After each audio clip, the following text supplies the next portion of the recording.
Chapter 9, The Fire. If there was one thing our principal, Mr. Evans, always stressed, it was the importance of fire safety. Danglemore Public School had more fire drills than any other school around. And during the drill, Mr. Evans would run around with a stopwatch, a whistle, and a clipboard, hollering instructions, taking head counts, and timing us. When the drill was over, he would check the stopwatch and grin proudly because nothing made our principal happier than a good fire drill. At the end of the school year, we would have an assembly and the local fire chief would present Mr. Evans with a fire safety trophy for the most fire safe school in town. The trophy would go into the trophy case. With all the other fire safety trophies. Our school didn't have many sports or academic trophies, but we sure had a lot of fire safety trophies. We knew how important these trophies were to the teachers and the principal, so we always worked hard to win. From the first day we had entered junior kindergarten, we were taught the 4 golden rules of fire safety. Stop. Stop everything you're doing when you hear the fire alarm and get quickly and quietly in line at the door. 2. Drop. If you see smoke, drop to the floor and crawl so the smoke doesn't get in your eyes and lungs. 3. Roll. In the event you are on fire, roll around on the floor to put the fire out. 4. Do not hide. Never hide in a closet or washroom. If you see a firefighter, run towards him. Never run away from him. Grade after grade, year after year, Mr. Evans made sure that our teachers taught us these rules. Nothing in our school was more important than fire safety. If a kid got detention, he had to write out the 4 rules 100 times. We knew that we were the safest and smartest school in the country when it came to fire safety. Fortunately, in the history of our school, there had never actually been a fire until today. After morning recess, our teacher told us that in addition to having our eyes tested, our teeth checked, and our flu shots, we were now going to have our hearing tested. The hearing test was to take place in the library. The library was the quietest spot in the school, so that we were supposed to hear. I don't know.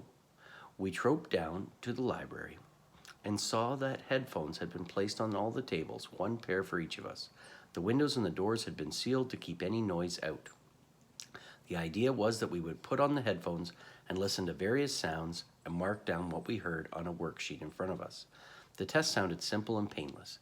Mrs. Hogsworth decided to have her ears tested along with the rest of us, and that is why none of us heard the fire alarm. Halfway through the hearing test, a fire was accidentally started by a workman trying to fix something in the storage room. The school's supply of art paper caught on fire.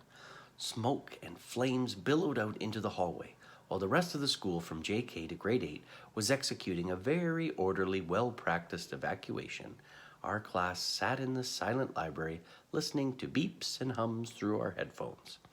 We heard and smelled nothing.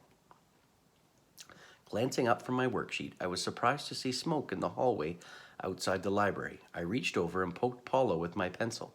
He looked up and saw the smoke and poked Gordon with his pencil. Looking up, Gordon saw the smoke and leaned over and poked our teacher very gently with his pencil. Mrs. Hogsworth is an experienced teacher, well into her 40s or maybe even her 50s. She has taught for over 25 years and nothing surprises her anymore. She rarely gets excited and hardly ever raises her voice. She tends to sigh a lot and roll her eyes, but that's about as worked up as she gets. When she saw the smoke, however, she jumped up and waved her arms to get our attention. Everyone saw the smoke and removed their headphones. We could hear the fire alarm ringing loudly, but fortunately there was no panic, because if there was one thing we knew, it was fire safety. There's too much smoke for us to try and escape now, said our teacher, but let's not forget our fire safety rules. We'll just have to wait to be rescued by the fire department. We heard the blare of the fire trucks as they raced into the schoolyard, and then the sound of the firefighters' voices as they called instructions to each other. We sat calmly in the library, knowing that Mrs. Evans, clipboard in hand, would inform the fire chief that our class had not evacuated the building. We were confident that any second now, a whole team of professional firefighters would burst through the door and get us out. A few minutes passed, and we still sat there, trapped in the library. and we started to glance around nervously. Surely Mr. Evans had done a head count and come up 26 heads short. Where were our rescuers? All of a sudden, the door to the library burst open, and a lone firefighter strode confidently into the room. And then it happened. Every kid in the class suddenly, at the exact same moment, remembered fire safety rule number 4. When you see a firefighter, run towards him. Before the poor firefighter knew what hit him, he was buried under an avalanche of students. Mrs. Hogsbreath was shocked. Before she could order us to get off the struggling firefighter, the fire chief came down the hall shouting that the fire was out. Noticing the boots of the firefighter sticking out from under the pile of kids, he shook his head angrily. Firefighter O'Connor, quit playing with those kids. I told you to tell everyone the fire is out and to evacuate the building until the smoke clears. We climbed off the firefighter, and he slowly sat up, looking dazed and stunned. But, he stammered. Then he rolled his eyes and let out a loud sigh. Mrs. Hogsbreath looked at him sympathetically and said, "You're lucky. You just have to save them. I have to teach them." Danglemore Public School did not win the fire safety trophy that year.